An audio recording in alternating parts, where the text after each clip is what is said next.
Good evening and welcome to Colorado Decides, a joint production of KBDI Channel 12, CBS 4 Denver, and the Rocky Mountain News. I'm your host, Aaron Harper. Joining me tonight on our panel are Terry Jessup from CBS 4 here in Denver and Charlie Abel reporter from the Rocky Mountain News. Our debate tonight features the three candidates running for Congress in the 6th Congressional District. They are incumbent Republican Tom Tancredo, challenger Democrat Bill Winter, and I guess a challenger too, Libertarian Jack Woehr. Gentlemen, thanks for joining me. Pleasure very much, Aaron.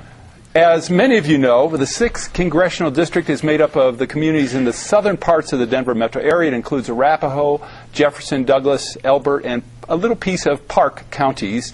As you know, most of these counties are in some of the fastest growing areas in Colorado over the last 10 years. So it's safe to say that more and more people will be affected by this race. What's the population of the district? About 700,000?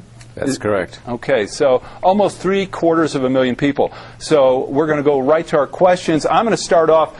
Tom, you're in the Republican majority. The Republicans control the House, the Senate, the White House. Some say the Supreme Court as well. And our nation, a lot of people feel, is in a terrible position financially, economically. The report, the fiscal report for the United States government says that our deficit last year really wasn't $319 billion. It was more like $760 billion. We owe China almost $1 trillion, or they've had that many dollars. There's an estimated $50 to $75 trillion in obligations which have accrued on the part of the government. Are Republicans bankrupting America? Well, we have spent far too much than we should have, I'll tell you that. I certainly agree with it. I am frustrated by it. But on the you've given the glass is half empty side, but there is another side to it. There's a glass is half Our kids full. will pay for it, not us. Is that the good news? Actually, the amount of revenues coming into the government have increased substantially as a result of the tax cuts that, of course, everybody has complained about so loudly. We had a projected deficit for next year of about $320 billion. It's down to about $280. That's, that is going in the right direction. The economy is steaming. The Dow just hit 12,000. The unemployment rate is down. Inflation rates are down. In many respects, it's a very healthy economy. That does not take away from the fact that we still have a problem with spending. It is absolutely true. I agree with that.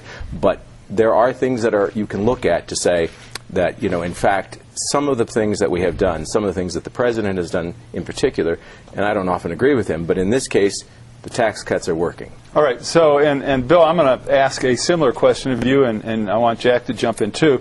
Is there, when you look at spending, and if spending is in essence out of control, which I think is your intimation in terms of what you agree with, is there any significant program or budget item that you think needs to be cut that represents billions of dollars in savings?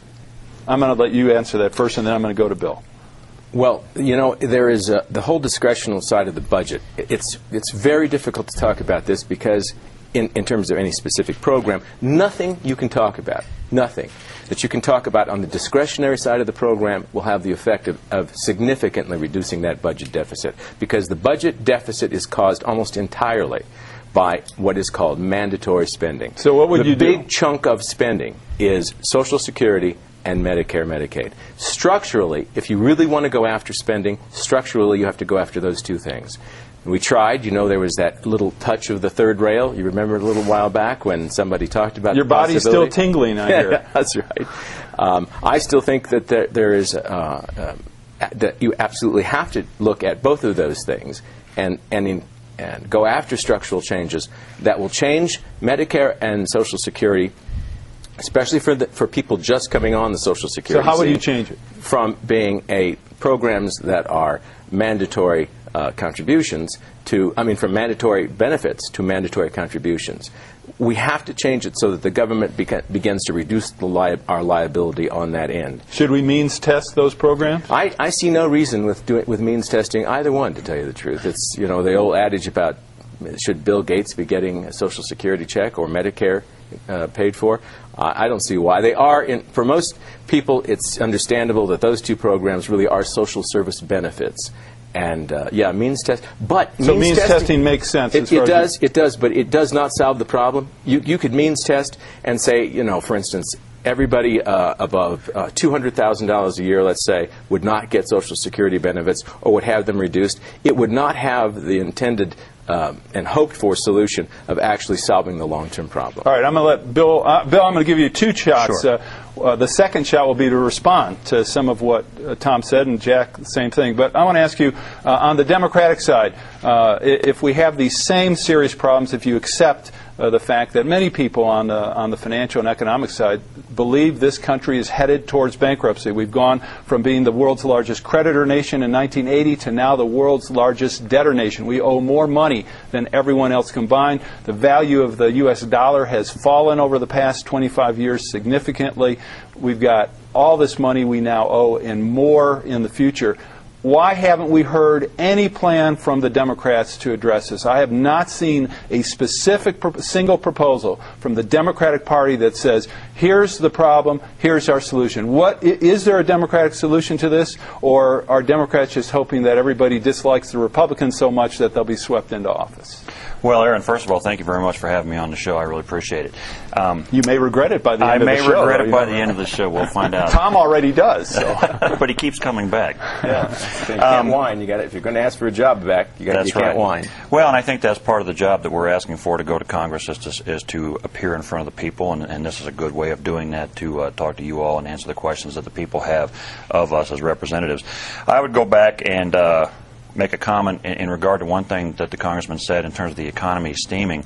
The economy is steaming for the CEO class, the folks that are way up at the top of the economic ladder. The rest of us are struggling. We're struggling to pay for health care. We're struggling to figure out ways to send our kids to college.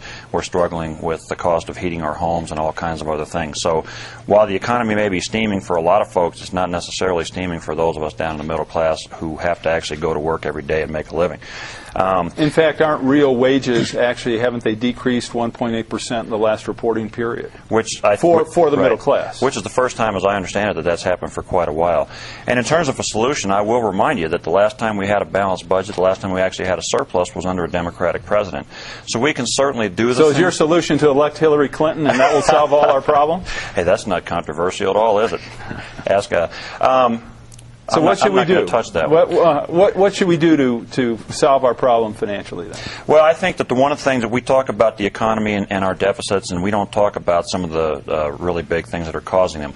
Obviously, the 800-pound gorilla in the room that nobody wants to look at is the Iraq War. We're closing in on having spent $400 billion on this war, and we can get into whether the war is a good idea or a bad idea later, but the simple fact of the matter is we haven't asked the American people to pay for it.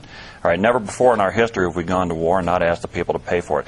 I happen to believe we ought to have a policy that says pay as we go. If we can't pay for something, we don't end up doing it. I think that we ought to have a serious discussion about having tax cuts that benefit the top 2% of Americans at the same time that we're asking the other 98% to really bear the burden of those tax cuts.